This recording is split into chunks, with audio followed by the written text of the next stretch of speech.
Sahana Bhavatu, Sahanao Bhunaktu, Sahaviryam Karavavahai, Tejasvina Vadhitamastu, Ma Vidvishavahai. Om Shanti, Shanti, Shanti. So life brings us a series of comforts and discomforts. And this cannot be avoided because your mind and body is designed to respond appropriately to the feedback that the world gives you. This is the only way you can survive. And it's inbuilt. So if you did something that is wise and people responded to you in a disproportionate way, then you wouldn't know what wise is. So naturally, if you do something that's kind and helpful to the society, then the society will help you see that you've done the right thing. Therefore, they give you the means by which you can continue evolving. And knowing that both discomfort and comfort is part of living, is it then realistic to expect that your mind, which is designed to respond to situations, that it shouldn't bring you discomfort? Is it realistic then to think that? Not at all, okay? So this means when we start to speak about the story of the Gita, we need to be very careful to recognize that just because someone knows their truth, it doesn't mean that their mind is switched off to comforts and discomforts. It is designed to help you deal with appropriate and inappropriate situations. Therefore, the common misconception thus, as we will see more and more, is that when you come to see your nature, then suddenly everything in your inner world will be wonderful, right? You will no longer be bored and it will all be just smooth ride and you will have, a time of your life. But this is all fantasy. And these fantasies, people tend to carry for a long time, and they can become a suppressor to their genuine working in this world and doing what has to be done, because they're always expecting in the back of their mind that I'm supposed to be feeling like this, grandiose, full, filled up, cheerful individual. But the mind's living in its fantasy mode. It's looking at Krishna always playing the flute. It's looking at Rama, he's an avatar, therefore he's always going through these situations and he's always happy, but I'm not. So this has to be let go of. And it's not easy, but as we go through this more and more, you will see that at the end of the day, everyone is designed to go through this journey. And so at the same time, while knowing this, thereby you need to have a certain kind of a mental equanimity, okay? Now, mental equanimity is a huge word. We can call it titiksha in the Gita. And what is mental equanimity for you? What comes up? Mental composure. When I really feel like, okay, I'm irritated or something really difficult has happened, kind of bearing with it and just taking that much space that I can bear with it. Okay. And what would then make you bear with it, knowing that it is not an ideal thing that's happened? What makes you go through that situation without losing yourself in it too much, or kind of losing your composure or your emotions getting too much entangled? What is your way? What makes you, stay afloat? For myself, I would say personally, I would look at there are more aspects of life. It's not the only thing. And so it gives me some sort of just obsessing about that. So that helps me. Excellent, excellent. It's not the only thing of life. There's so much more to life. And sometimes you see when you are, for instance, an actor, and suppose we're all actors, and we are hired to perform for the audience. So Aparajita is given a role, Andre is given a role, Dider is given a role, Glenn, Hilda we're all given a roles, right? And suppose now you say, oh, yeah, but I don't want this role, right? Because, Aparajita's got a better role than I do. Why do I have to be the beggar, right? Before I continue this, Radhika's got a hand up. Hari Om.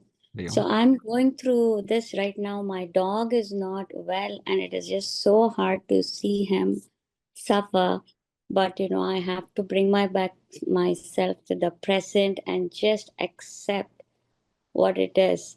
And God is a generator, operator, destroyer. We just want the generation and operation, but we just don't want the destruction. And it is really, really hard. And I have to bring myself to the present and accept and live in Ishvara Srishti. Like this is what He wants. And, there is no me and not what I want. So that helps me. That's very Thank good. you. That's very good, Radhika. So she's saying that on one hand, we all have a human heart, and you obviously want your dog to be healthy. You want people around you to be healthy, and you want yourself to be healthy. However, the world doesn't see it operates based on an impersonal order. It has to work to a certain degree to be fair for everyone. So you cannot quite say that you eat food that's unhealthy and suddenly you cannot expect any cancer, right? So there's a certain predictable order to this universe that if I eat unhealthy foods, if I age at a certain trajectory, then I cannot expect myself to be stronger and younger as time passes. Same thing with pets. So this means when you look at the reality as the whole, you come to accept that there are certain orders in this universe that are non-negotiable. You cannot negotiate aging. You cannot negotiate the decline of memory. You cannot negotiate that relationships do break down, which you were sincerely wishing they didn't, but they do.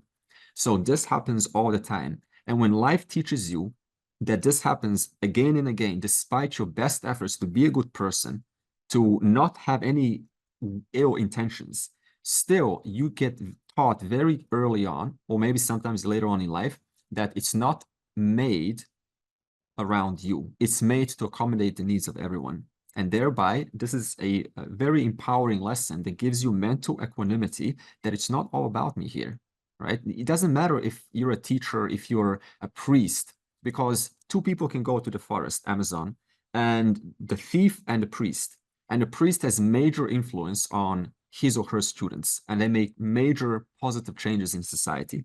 And the thief just steals from other people and gives them a hard time.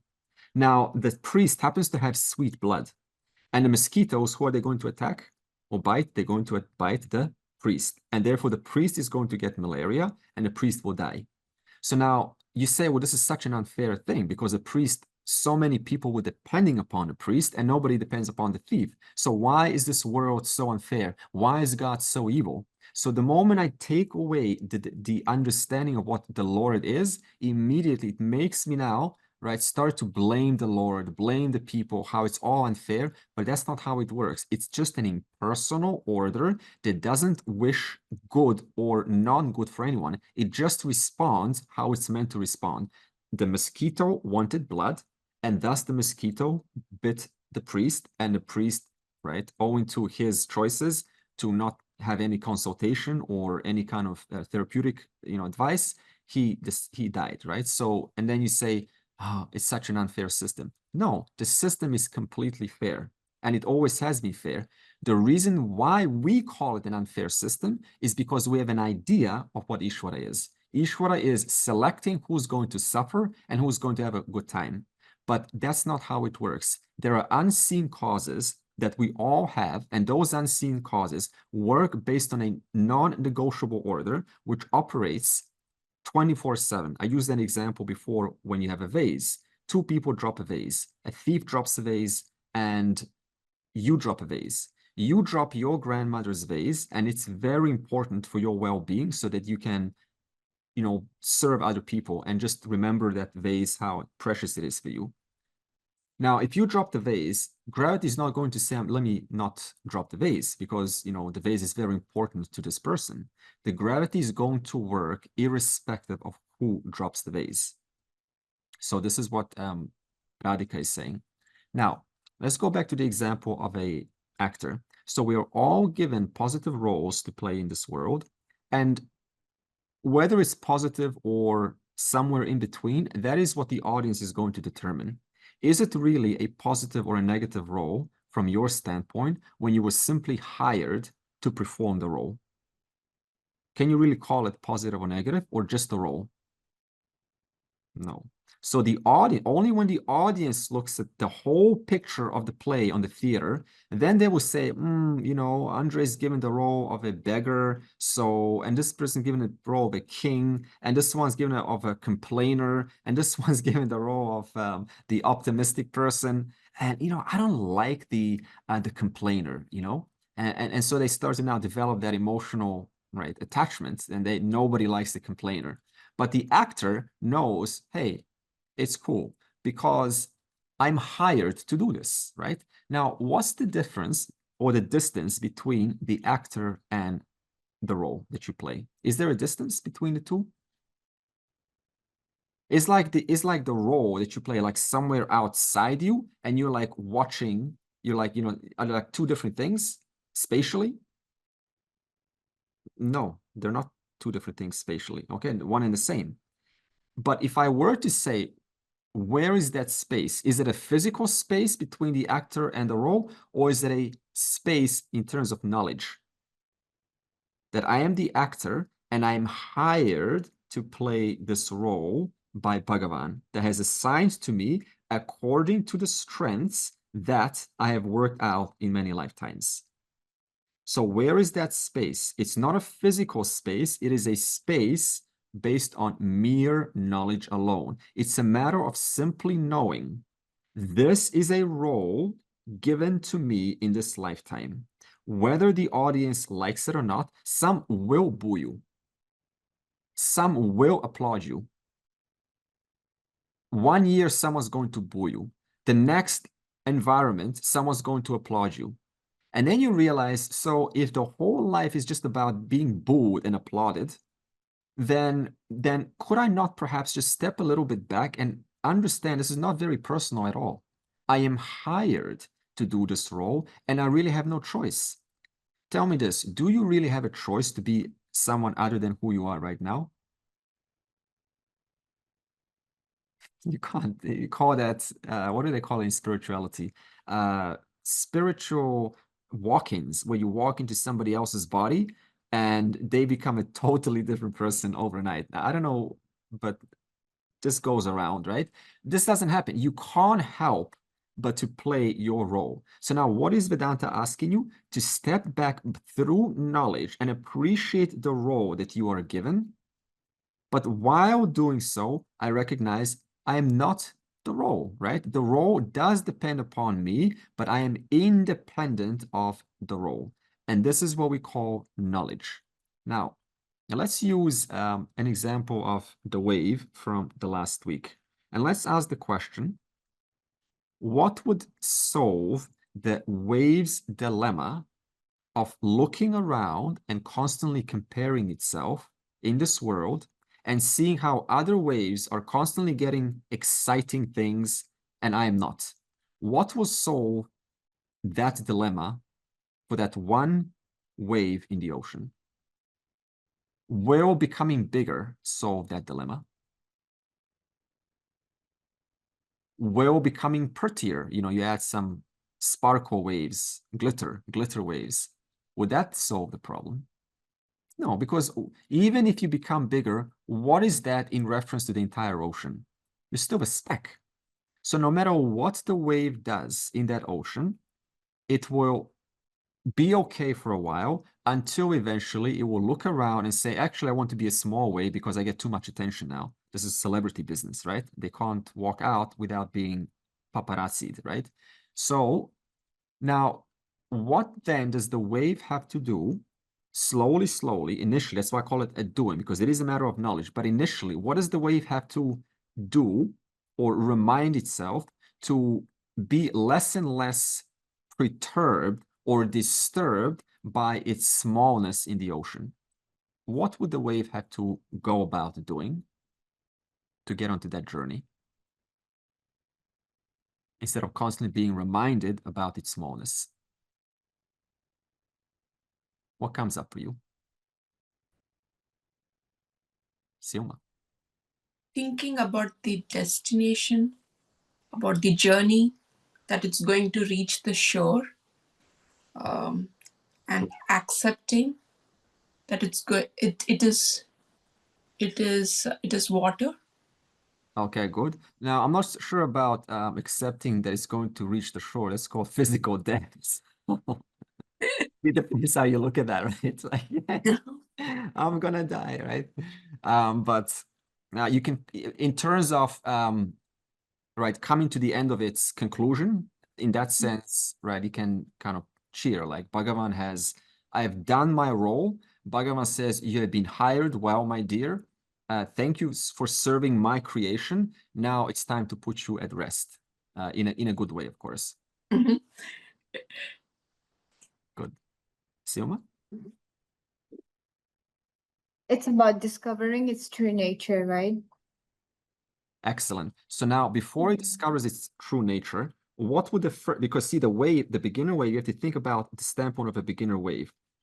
The true nature for it, it's still this thing that the guru is speaking about. But where is the waves genuinely at? Like, you have to be honest to it. Where am I genuinely at right now? Yes, the teacher is speaking about these larger realities, but where am I at? Now, the wave gets very honest and it says, well, where I'm at is I do see myself as a wave, like genuinely. I'm genuinely convinced that I am as much as a wave. I know the scriptures and the teacher says you are the water, but I still doubt that, right? It's still kind of this thing in the distance for me. So the wave has to be firstly honest to itself. So what the wave does is it says initially, I may not understand myself as the water, right? I may not be at peace with that yet. I know it intellectually, but what I need to do is I can remind myself that this waveness is my incidental nature. So every day or every moment, whenever I can, I need to remind myself that more and more this body is endowed to me, a job given to me by Bhagavan. I don't know why it's given to me. It doesn't really matter. The point is it's given to me by Bhagavan. And I have to make the best use of it. And the best use of that I can make of it is remind myself that it is a role that's been given to me for a while. Okay. So now knowing that, I also remind myself, what is my real nature? It is the water which is the whole thing. Now, here's a question. From the standpoint of the water, where are you? From the standpoint of the water in the ocean, where are you?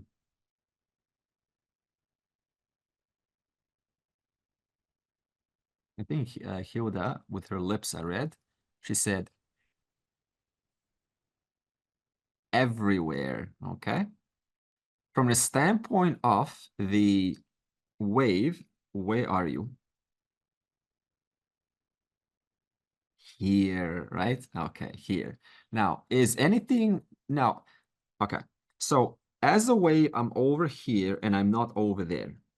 And if I'm over there, then I'm not somewhere else. So as long as I'm a wave, I will be looking always to be somewhere else. I'll never be quite happy. And that's called looking for a better place. The grass is greener on the other side, right? Or maybe after I die, then I'll go to Vrindavan, to Krishna's palace, or to Heavenly Father's, palace. So the language changes, but the idea is the same. I will always be somewhere because I'm not there yet. So now, suppose we have a wise wave. Suppose the wise wave says, I am everywhere. In that moment, when it says I, is it denying its waveness in that moment? Is it like totally ignoring its waveness? Or is it acknowledging a certain reality about the waveness, but at the same time, it's based on its knowledge, the truth of that very wave that made that statement, understands it to be the real I. You see the difference? Whereas when the ignorant wave says, I am over here, not over there, then where is its I placed? Even though its I is actually everywhere, where is its I placed? In one single standpoint. And thus it starts to then live accordingly to that standpoint. So now, suppose you think that being a wise wave, a jnani, I'm now supposed to experience myself everywhere in the ocean. Is that the case? Because this is a big misconception. No. So the wise wave then says, for a time given, a role I am assigned of a beggar. I am not that role of a prince or a king. I can be okay with that. That's what makes differences in this world, and I can appreciate that. But while appreciating that, I also never lose connection to my nature. So this is what a wise wave is. Now, when the identity shift happens from the wave to the water, that means the definition of I am changes from the wave to the water. Does anything external change in reference to the wave? Who has understood that? No. So that means the surrounding waves will still look at you and call you, oh, my dear, you know, are you okay? You're going through a hard time? Oh, you know, come over here. Let me hug you. And you're thinking, in fact, you're probably not thinking anything because, you know how people operate by now, because you're going through Vedanta classes. You're going, okay, so I thought, you know, that I'm going to have an aura and people are going to like see me and worship me and feel my presence, feel my enlightened presence, right? And you realize when reality hits you that you are exactly the same wave that the world has known you for 50 or 60 years. Nothing external has changed except the understanding of who you are. And that understanding, is that seen externally or is that only known to you? That's only known to you. Nobody knows what you know. You alone, while appearing like an ordinary person on the outside, inside you know, I am free of the person. Thereby, now, what's the distance between the wave and the water? Is there a distance? Does the wave have to like escape itself to reach the water? Does he have to go anywhere to a special place, the Himalaya, to like Arjuna, who wanted to go to Himalaya to reach the ultimate? No. Wherever there's a form, that's exactly where I will find myself. No distance, no need to go anywhere. So this saves you a lot of money and a lot of tickets, because another misconception comes is that, you know, the good gurus, the wise gurus, they're parked somewhere in special places and I have to find them. I have to like travel over there, but you'll be surprised they are your local people. They're everywhere. You just have to find them. Now, what's the difference between, and is there a difference between an angry wave and a composed wave on the outside? Angry wave and a composed wave. On the outside, it is, yeah? So behavior-wise, there's a difference. But could it not be, could we say also that maybe if the angry wave just chilled out a little bit, it wouldn't be so preoccupied with how other waves have hurt it. It wouldn't be so preoccupied with so many other waves, like how you said this, and she said that, and he hurt me, and he never paid attention to me, and she never gave me my the due attention that I deserve, and the boss said that to me, and the colleague said that to me. You see what's happening here? The wave is preoccupied with all these other waves, and there's always another wave arising in the ocean. So now, if the wave allows itself to be constantly consumed with forms after forms after forms, then it simply will not be interested when somebody tells it about the water. It's not that the water is not available to it, it's just that it's so preoccupied with forms that it's just logically not feasible to start thinking about anything but what I've been thinking about for the longest time, which is forms. Which is why we need antahkarana shuddhi, mind purification, emotional intelligence, a certain mental composure that despite the pains of the world and despite all these wonderful and not so wonderful things that are coming, you know, in my life, I need to keep a certain mental composure. And that is, it's not all about me. Things will happen. People will boo me. People will applaud me. My life is not supposed to be all perfect. Sometimes it will be, sometimes more or less, right? So this is what the school of life is about. Just teaching you that it's not all about me here. And this is what Krishna wants to, tell us about in Karma Yoga, which we will talk about in the future. For now, I want to finish this revision of Atma. Now, we said that Atma is who are you, right? What is your real nature? Who are you really? We said the nature of Atma is Sat. Now, this word Sat does not refer to an existent object. For example, when an object is seen and an object is no longer seen, a taste is smelled and it's no longer smelled. A sound is heard and it's no longer heard. So they all have something in common. It is there, it is not there. It is there, it is not there. Like you're traveling through a long journey, like a wormhole or a galaxy, and you're seeing things appear and disappear before you, and you're seeing historical moments, and you're seeing animals you've never seen before, those extinct dinosaurs, and they all appear before you and they disappear.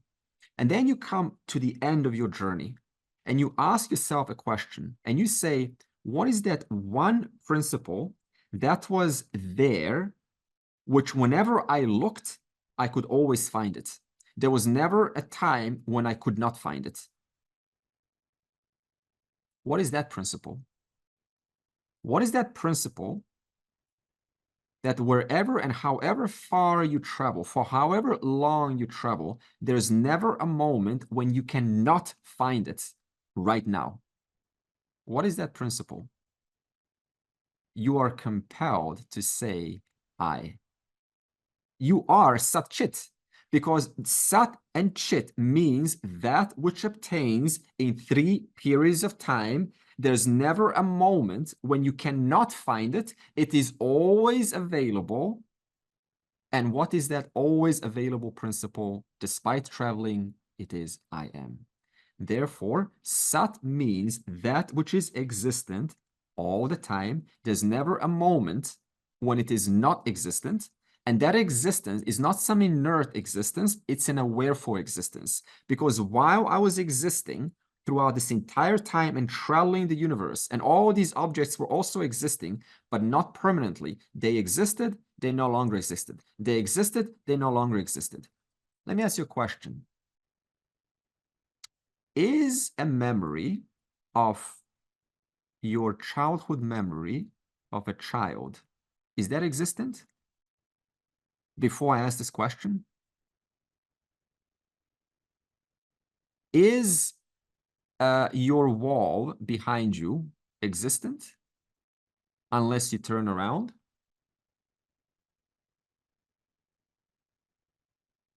So whatever comes to be existent and no longer existent, that's not what we're talking about with Sat.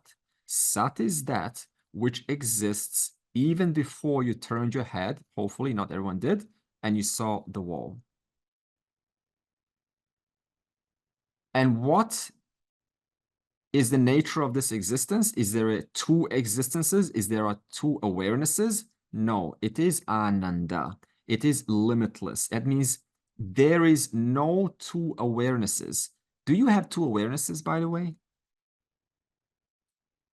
What a weird question. 2 awarenesses. Like I have 2 awarenesses.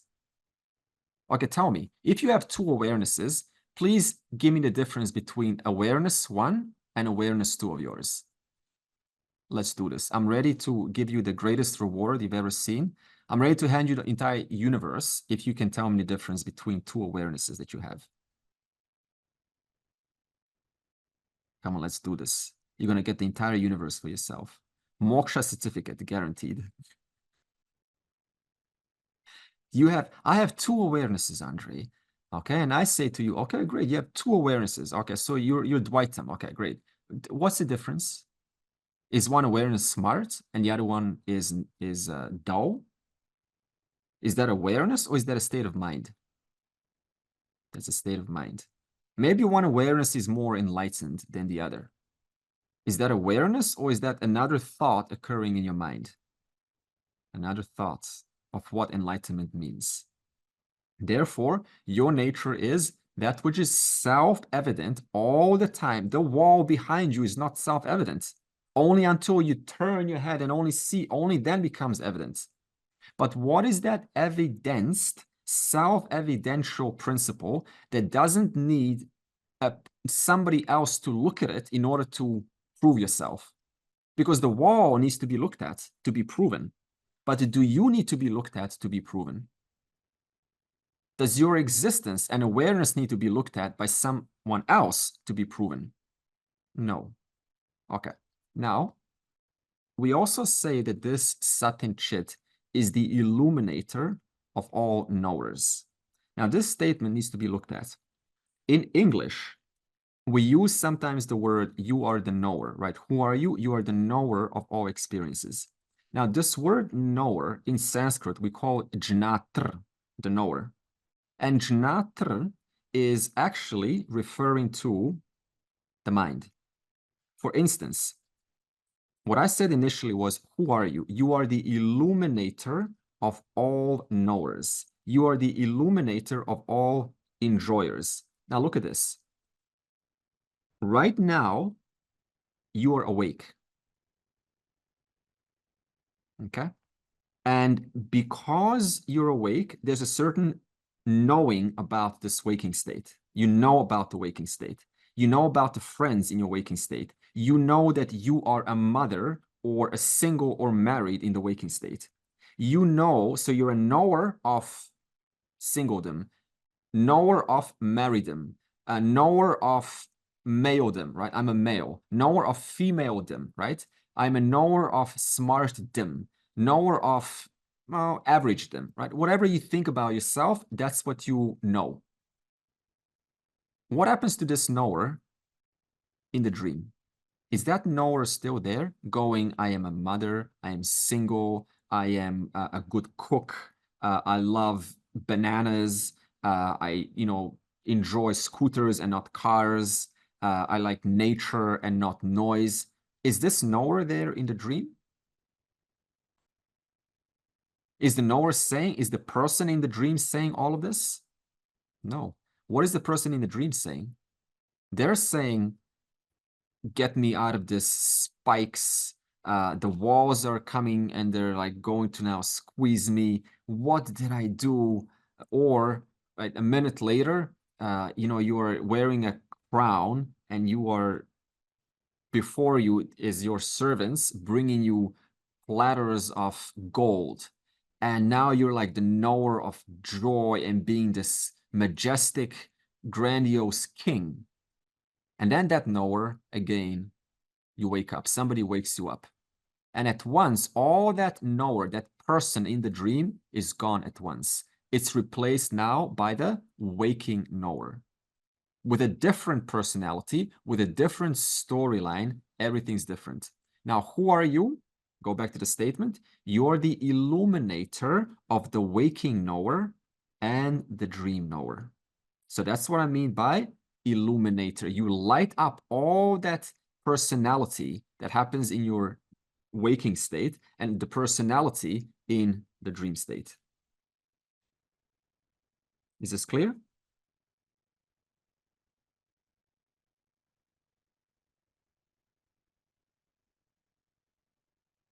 Okay. Now, here's a question. Listen carefully. I want to give you the big picture. If all that is here is Sat and Chit, and you are the whole, what are you doing here? What are you doing wearing this meat tube? How did this happen? Important. So what we say is Sat and Chit has the capacity to manifest the world of plurality, of multiplicity. And this capacity is called Māyā. And Māyā, to understand what Māyā is, we say it is two things. It has Jnana Shakti and Kriya Shakti.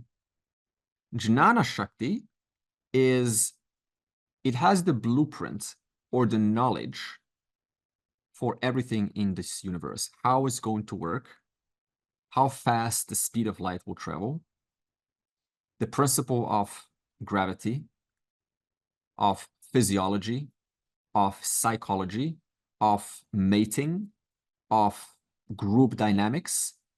It knows all things, how the planets will get born, how the solar systems will come. It knows to put cells together into limbs, limbs together into a fully functional being. Everything in this universe is known, or there's knowledge of everything in this universe.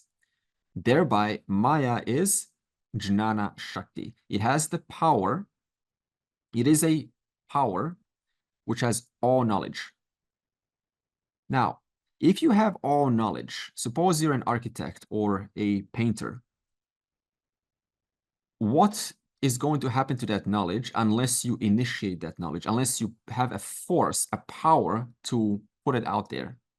Therefore, if you just have knowledge, you cannot have a creation. You need Kriya Shakti. Kriya Shakti is that initiative by which that knowledge gets taken and gets projected into the universe. And to give you the relationship between Sat and Chit and Māyā. So far, revision. I've talked about Sat and Chit, existence awareness, and it is Ananda. Then I asked the question, if it's the only reality that is here, then how are we finding ourselves in a world of multiple things? I don't see oneness, I see two-ness, I see infiniteness in this world.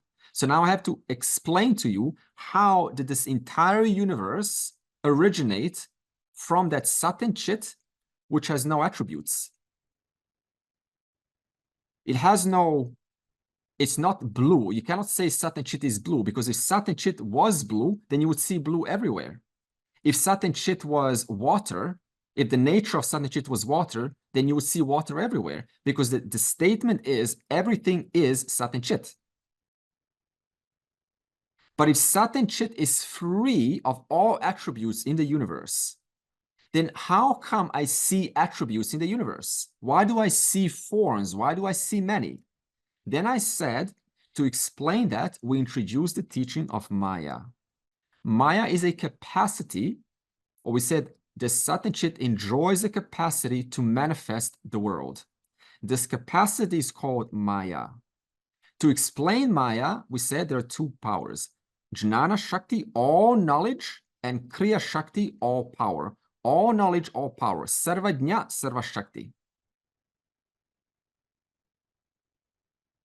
Now you're saying, what is then the relationship between Sat and Chit, or Brahman, and Māyā? Well, let's take a seed, for example. A seed can be equated to Sat and Chit. Now, inside the seed, do you see bark, trees, leaf, fruit? Do you see that inside the seed? Like a tiny little seed. Do you see any of that inside the seed? And yet, what do you know about that seed? If you put it in the right conditions, that seed, from what's merely powder, inside that seed, there is potential for a tree.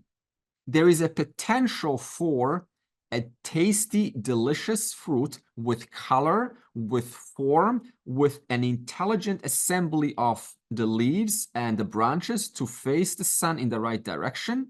There is capacity to take the roots far down into the soil to hold itself against the wind. There is ability to create shade to serve other species, other birds. It will produce certain vitamins in its fruit. It will have all of that inside the potential of that seed. And yet, when you look at that seed, can you find that potential there? Can you find anything there in the seed? Nothing. And yet that seed contains a potential from which arises a jagat. A jagat here is the tree with an intelligent purpose and meaning in reference to surrounding environment. It's not going to just be a useless creation. It's going to be fantastic for the animals, for the birds, for giving shade, for producing oxygen, for converting carbon dioxide. So many functions inside one little seed that you don't see. So when this potential manifests, then it creates a highly complex creation. And because you are given an emotional mind, you then look at this creation and then you attach adjectives onto it. You say, wow, what a majestic, glorious, enthralling, immersive galaxy. If you take your emotions aside, you would just call it galaxy, tree, fruit, vitamins, intelligence. It's so funny, right? The moment you start to say things without adjectives, it's almost like you get switched off. It's like, okay, I'm going to sleep. You know, I went to an airport and then got inside an airplane, sat down, noise from the engines was heard. Food was offered, got out, saw a friend, said hello, looked over there, saw trees and the ocean. Okay, what else? Then I got back on the airplane, flew back home, and here I am now answering your question how it was. And the person has fallen asleep. Whereas if you say to them something like the romance novels, you say, his eyes were deeply piercing into hers. The unspoken tension between them was thick enough to cut with a knife. He said, you shouldn't be here. And his voice thundered, growling, and that sent the shivers through her spine. And she said, oh, I thought I was the one. And he said, and then I stopped the story. And you're like, Andre, continue. That's so interesting. And I say, no. Why? Because you have an emotional mind. And when the emotional mind looks at this creation, it attaches all sorts of meaning and attachments and emotions, and it becomes very addictive. Whereas in fact, it's just intelligence which arose from the seed, which produced a fully functional tree to support the livelihood of something else. And that something else equally has a purpose, like a bird, for whatever, fish or laying eggs or, right, sustaining the ecosystem. So in that same way, like that seed, Māyā is that potential from which arises the entire Jagat. Now, the way to explain this is to look at your dream. You, in deep sleep, are completely undifferentiated potential. You are yourself in deep sleep. And in you, in deep sleep, there is what's called the undifferentiated potential. Because you don't know what's to come. You can only differentiate it once it comes. Then you say tree, bird, but it's undifferentiated. And from you arises, projects instantly by your Kriya Shakti and Jnana Shakti, arises a dream of subject and object. And the subject and object then said, the subject in the dream says, I am. And the subject is now looking at an object in the dream and says, I, in the presence of me, I want that. I, one subject, want that. Some other subject says, I don't want that. I want something else. I want you. And then two subjects come together. Now they both enjoy I am. But because they don't have the knowledge of the entire creation, which is populated entirely by you alone, they take their I to be as good as one single subject.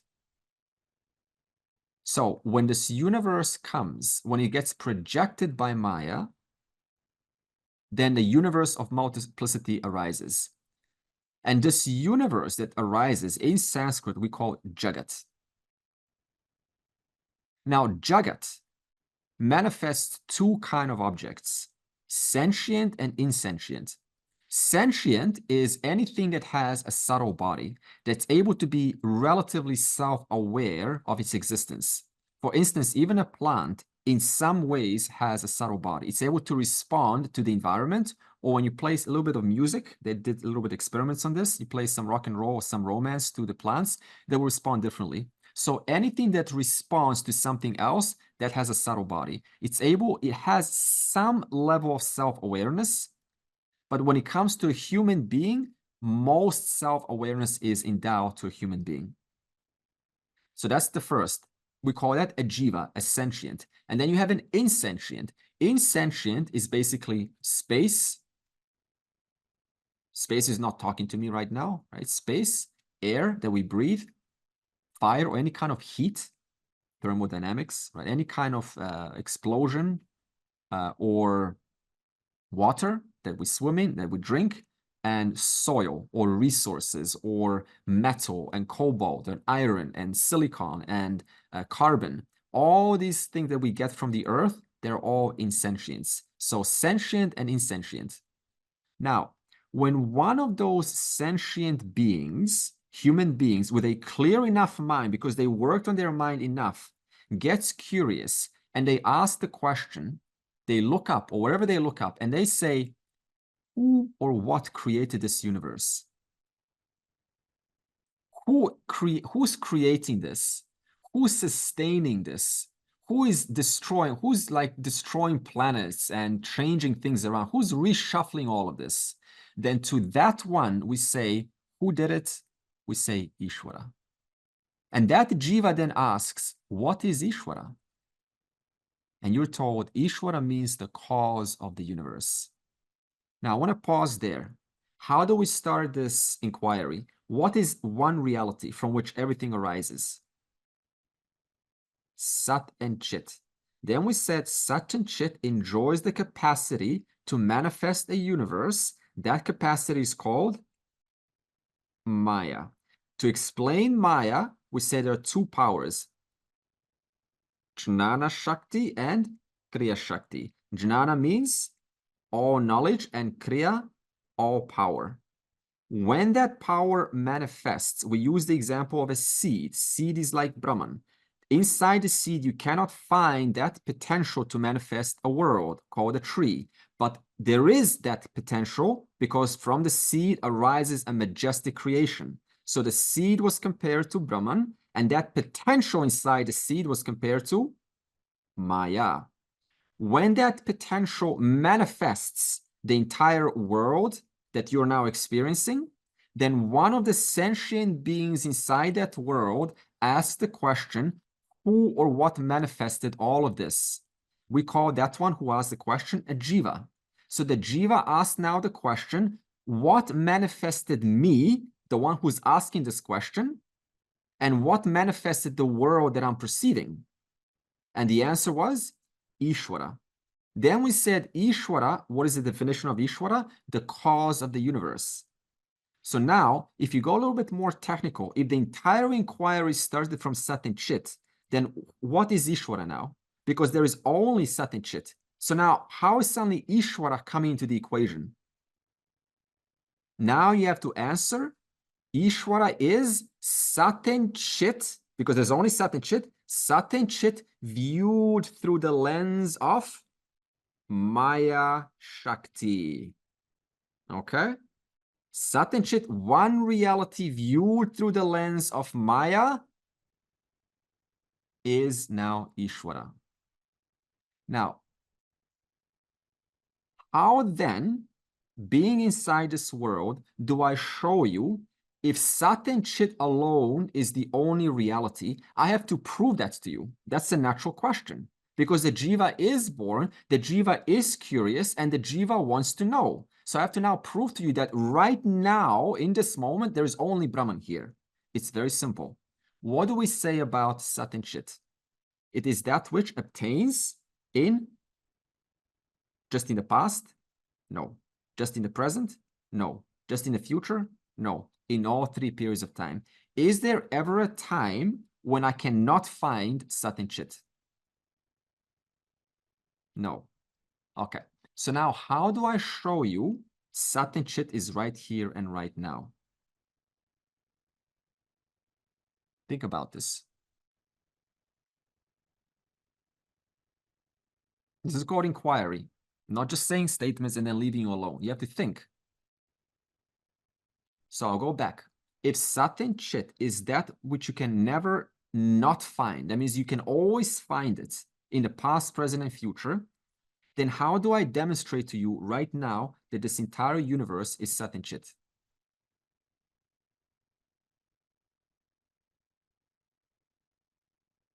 I need to hear you if you want to say something.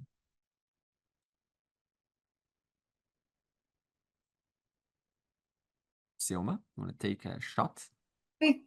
Because I'm aware. Okay.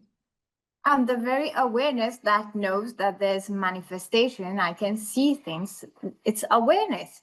Okay, good. Now, but we cannot skip objects. You see, we have to also account objects. I need to see like the hand, the sun, the tree, the cloud, the air, the space. I need to also account that. I also need to explain to you that is also Sat and Chit. Okay, so how about this?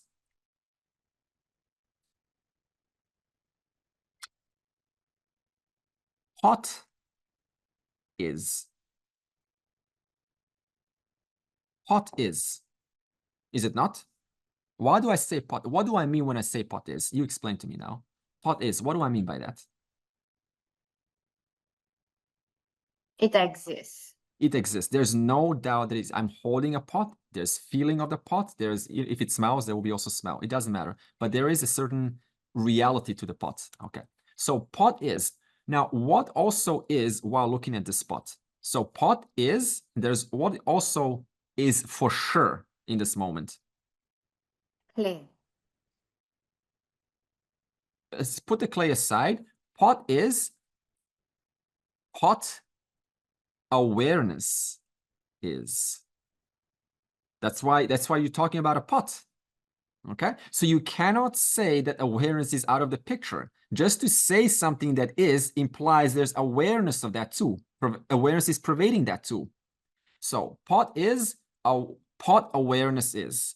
And then you say clay is, because the pot is nothing but the clay. Clay awareness is. And then what's the clay made out of? Suppose we say molecules. Molecule is, now if I could see molecules, molecule awareness is under a microscope. So what am I getting rid of here? Name and form, nama rupa. On one hand, there's a pot. Now, suppose I could squash this. If it was wet, then it's no longer a pot. Now it's a plate. Plate is, but what's also there that I can find? Plate awareness is. So nama rupa gets canceled out, but whatever next nama rupa shows up, there is nama rupa is, but also nama rupa awareness is. So what are the two principles that I cannot eliminate no matter what is seen or heard at any time or place? Whether you go to heaven, whether you are in Brahma Loka, what is that one principle? Brahma Loka is, Brahma Loka awareness is too. Then Brahmaji is not happy with me for some reason. I don't know why he would have that problem. And he sends me back to earth. Is Brahma Loka is now? Gone. Is there Brahma Loka awareness now? Gone. So even Brahma Loka can no longer be found. What is that principle that can still be found? I am. Yes, in terms of, say, supposing occasionally I get this clarity of understanding, yet there is going through life, and I can resort very much back into character. And so how do you keep remembering and just letting it drop, or do you do stuff, or what? Good question. So the question is always, it goes back to this. Having now understood that, like in the dream, one character discovers, though I appear different and separate from you, and there are objects to deal with and navigate myself through, I am empirically in this world assigned a role that I have to play with. While playing this role, go back to all the way to the beginning of the conversation, the actor, though the actor is never separate from the role, the actor through mere knowledge finds refuge, knowing that the role is given to me for a short amount of time, but I never forget. Not that you have to remind yourself, this is just a fact. I don't have to tell you that this is, I don't have to keep on telling you this is a pot. You know it's a pot. I don't have to keep on telling you that you are aware. You know that you're aware. What Vedanta says is that that awareness which you were seeking, which you thought you needed to contact in order to reach moksha, that is already present with you right now. It never left you, like the water never left the wave. And then you hear this and you say, wow. So now having understood that, what now? Well, number one, kind of pat yourself on the back. Well, you have understood the knowledge. Number two, you still have to do your roles. And that is now in reference to what's the best way to go about doing your roles. That's karma yoga. We'll talk about that. How do I minimize those, frictions in my life and increase a little bit more, giving, what I can give. So all these things are what really you have to now go through. This is the real main journey. In fact, main journey in life, it's not really getting the knowledge. Once the teacher shows you the picture, you're like, wow, it's that simple. It really is, because the human mind is designed to understand it.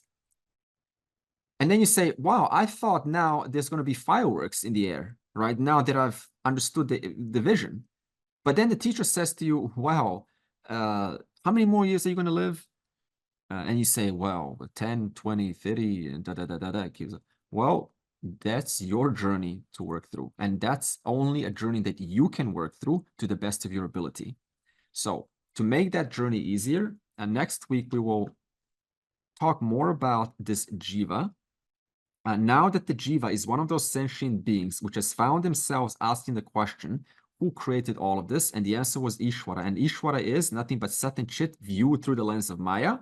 Now that jiva asked the question, can you tell me more about what makes me up as a jiva? How do I manage myself as a jiva, number one? And number two, tell me more about myself as a jiva, or this incidental suit that I'm wearing, so that I do not mistake, in a subtle manner, mistake myself to be as good as this instrument. So now we have to add more subtlety to you, that which is Sat and Chit. In the case of metaphor of the water, you're the water, and the wave. It has to be crystal clear. And the teacher cannot afford just to give you a lesson, goodbye, and then assume you've understood. Because the mind is so genius at finding loopholes that we have to look at every single loophole and make sure that it's lucid as daylight. One of the scriptures said, I don't remember which one, it was said, the wise person knows the unwise person. It starts with the unwise person. They have doubtless knowledge that I am as good as the body and the mind. Like, yeah, that's who I am, right? You don't argue that, that's who I am. But for the wise person, just how it's completely doubtless and certain for the unwise that they are good as the body mind, for the wise person, it's completely doubtless that there is a body and mind, but it's my incidental nature. It is not my intrinsic nature. It is not just an intellectual thing I've heard from a teacher. It is a solid, firm, assimilated, completely convinced reality. So to that, we have to arrive to, even though you're already there. So when I say arrive to in quotes, what I mean is removing those small micro notions which still kind of creep in and make you doubt yourself as if you're still the small jiva. This will be explored in the next week. Om Purnamadav Purnamidam Purnat Purnamudachyate Purnasya Purnamadaya Purnam Eva Avashishyate. Om Shanti Shanti Shanti